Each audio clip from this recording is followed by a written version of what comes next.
Welcome back to my channel. So യു കെയിൽ ഇപ്പം ഏകദേശം സ്പ്രിംഗ് ഒക്കെ കഴിഞ്ഞു, സമ്മർ സ്റ്റാർട്ട് ചെയ്യുകയാണ്. അതുപോലെ ക്രിക്കറ്റ് സീസണും ഓൾറെഡി സ്റ്റാർട്ടായി. ഈ സീസണിൽ ഞാൻ യു കെയിലെ ചെഷയർ കൗണ്ടിയിലുള്ള ഒരു ചെറിയ വില്ലേജായ ഗ്രപ്പൻഹാളിൻ്റെ സ്വന്തം ക്ലബ്ബായ GCC ഗ്രപ്പൻഹാൾ ക്രിക്കറ്റ് ക്ലബിന് വേണ്ടി ചെഷയർ കൗണ്ടി ലീഗിലാണ് കളിക്കുന്നത്. ചെഷയർ കൗണ്ടി ലീഗിൽ എല്ലാ മാച്ചസും സാറ്റർഡേ ആണ് നടക്കാറ്. ഈ സാറ്റർഡേയിലെ മാച്ച് ഞങ്ങളുടെ ഹോം ഗ്രൗണ്ടിൽ തന്നെയാണ്. എൻ്റെ വീട്ടിൽ നിന്ന് ഏകദേശം 40 മിനിറ്റോളം ബസ് യാത്രയുണ്ട് ഗ്രപ്പൻഹാളിലെ ഞങ്ങളുടെ ഹോം ഗ്രൗണ്ടിലേക്ക്.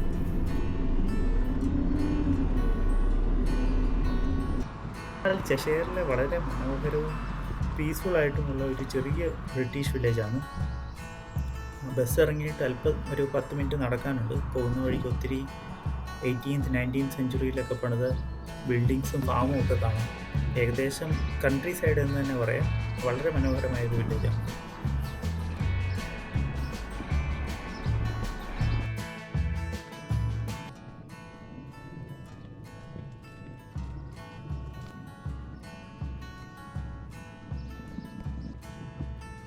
ഹോം ഗ്രൗണ്ടിൽ എത്തിയിരിക്കുകയാണ്.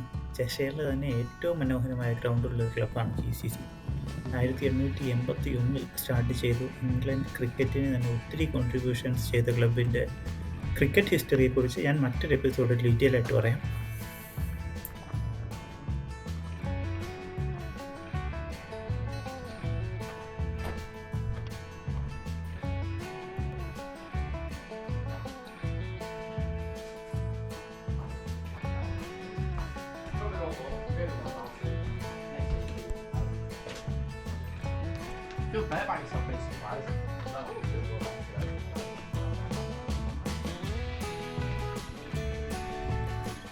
അവരുടെ ഓപ്പണൻറ്റ് ലീഗിൽ തന്നെ ഏറ്റവും ടോപ്പിൽ നിൽക്കുന്ന ടിംബർലി ക്രിക്കറ്റ് ക്ലബ്ബുമായിട്ടാണ്. അത്യാവശ്യം നല്ല ലൈനപ്പുള്ള, ബാറ്റിങ്ങിലും ബൗളിങ്ങിലും നല്ല ലൈനപ്പുള്ള ക്ലബ്ബാണ് ടിംബർലി. സോ ഒരു ടൈറ്റ് മാച്ച് എന്തായാലും പ്രതീക്ഷിച്ചുകൊണ്ടാണ് നമ്മൾ കളിക്കാൻ ഇറങ്ങിയത്. ടോസ് എന്തായാലും അവർക്കാണ് കിട്ടിയത്. നമ്മൾ പ്രതീക്ഷിച്ച പോലെ തന്നെ അവർ നമ്മളെ ബാറ്റിങ്ങിന് അയച്ചു. അത്യാവശ്യം ഡീസൻ്റ് ആയിട്ടുള്ള ഫാസ്റ്റ് ബൗളിംഗ് ലൈനപ്പുള്ള ടീമാണ് ടിംബർലി. അതുകൊണ്ട് തന്നെ അവരെന്തായാലും ബൗളിങ്ങിനെ ചൂസ് ചെയ്യും എന്ന് നമുക്ക് ഉറപ്പായിരുന്നു.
ബാറ്റിംഗ് കൊളാപ്സ് ഉണ്ടായി. കഴിഞ്ഞ മാച്ചിൽ ഏകദേശം 45 ഓവറിൽ 290ഓളം റൺ അടിച്ച ടീമാണ്. നമ്മുടെ മെയിൻ 2-3 ബാറ്റ്സ്മാൻമാർ പെർഫോം ചെയ്യാൻ പറ്റിയില്ല. അത് ടീമിൻ്റെ ടോട്ടൽ സ്കോറിനെ നല്ലപോലെ ബാധിച്ചു. ആകെ 105 റൺസാണ് 8 വിക്കറ്റ് പോയപ്പോൾ നമുക്കുള്ളത്. ലാസ്റ്റ് മാനായിട്ട് ഞാനാണ് ബാറ്റിംഗ് ഇറങ്ങുന്നത്. നമ്മുടെ ടോപ്പ് ഓർഡർ കൊളാപ്സ് ആയതിൻ്റെ ഒരു ഇമ്പാക്റ്റ് ആയിരിക്കണം. നമ്മുടെ മിഡിൽ ഓർഡറും ലോവർ മിഡിൽ ഓർഡറും നല്ലൊരു പ്രഷറിലേക്ക് പോവുകയും ഫുൾ ബാറ്റിംഗ് ലൈനപ്പ് തന്നെ കൊളാപ്സ് ആവുകയും ചെയ്തു. ഞാൻ ലാസ്റ്റ് മാനായിട്ടാണ് ഇറങ്ങിയെങ്കിലും ഞാൻ എൻ്റെ നാച്ചുറൽ ഗെയിമിലേക്ക് തന്നെ സ്റ്റിക്ക് ചെയ്തു. അഗ്രസീവായിട്ട് തന്നെ കളിക്കാൻ ശ്രമിച്ചു.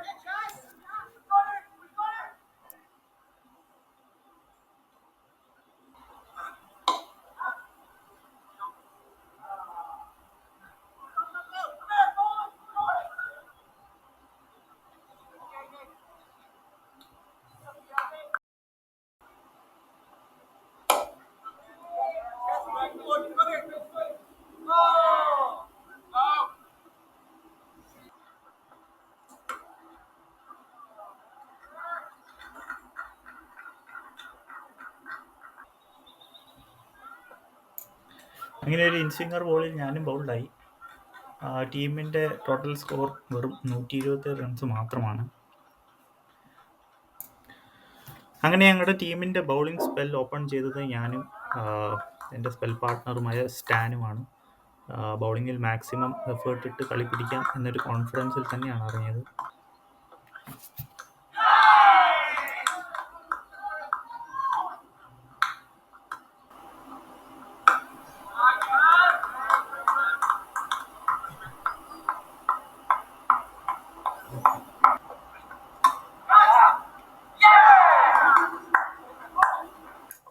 അങ്ങനെ അവർ ആദ്യത്തെ 3 വിക്കറ്റ് നമുക്ക് വളരെ പെട്ടെന്ന് കിട്ടി.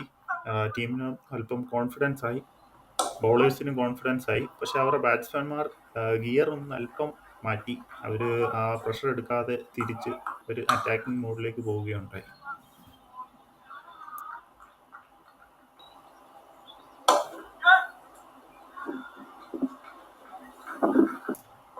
എന്തായാലും അവരുടെ ഇൻറ്റൻഷൻ അറ്റാക്കിംഗ് ആണെന്ന് മനസ്സിലാക്കിയ സ്ഥിതിക്ക് ബൗളിങ്ങിൽ അല്പം വേരിയേഷൻസ് അപ്ലൈ ചെയ്യാനായിട്ട് ഞാൻ ശ്രമിച്ചു. അതെന്തായാലും വർക്കൗട്ടായി. അവരുടെ മെയിൻ അറ്റാക്കിംഗ് ബാറ്റ്സ്മാനെ നമുക്ക് കിട്ടി. അടുത്ത 2 ബാറ്റ്സ്മാൻമാരുടെ വിക്കറ്റും എനിക്ക് അടുത്ത 2 ഓവറുകളിലായിട്ട് കിട്ടി. അവരപ്പോഴും ഒരു അറ്റാക്കിംഗ് മൈൻഡ് സെറ്റിൽ നിൽക്കുന്ന പോലെ എനിക്ക് തോന്നിയുകൊണ്ട് വേരിയേഷൻസ് അപ്ലൈ ചെയ്തുകൊണ്ടിരുന്നു. അത് വർക്കൗട്ടായി. 6 വിക്കറ്റ് പോയി കഴിഞ്ഞപ്പോൾ അവരുടെ ലൈനപ്പിൽ ബാക്കിയുള്ള മെയിൻ ബാറ്റ്സ്മാൻമാരിൽ അവശേഷിച്ചത് അവരുടെ ക്യാപ്റ്റൻ മാത്രമായിരുന്നു. അദ്ദേഹത്തെ സ്റ്റാൻഡ് ബോളിൽ ഞാനൊരു ക്യാച്ചിലൂടെ നല്ല എഫേർട്ട് ഇട്ട ഒരു ക്യാച്ചായിരുന്നു. ഏകദേശം ഷോർട്ട് ഫൈൻ ലെഗിൽ നിന്ന് സ്ക്വയറിലേക്ക് ഓടി എടുത്ത ഒരു ക്യാച്ചാണ്. ആ ക്യാച്ചിലൂടെ അദ്ദേഹത്തിൻ്റെ വിക്കറ്റും ഞങ്ങൾക്ക് കിട്ടി. അങ്ങനെ ഏകദേശം കളിയുടെ ഫുൾ കൺട്രോൾ ഞങ്ങളുടെ സൈഡിലായി.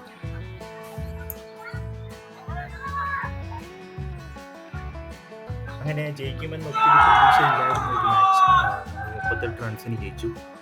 എനിക്ക് 3 ഇമ്പോർട്ടൻറ്റ് വിക്കറ്റ് കിട്ടി. അപ്പോൾ വരുന്ന എപ്പിസോഡിൽ മറ്റൊരു മാച്ചിൻ്റെ വിശേഷങ്ങളുമായി കാണാം. Thanks for watching.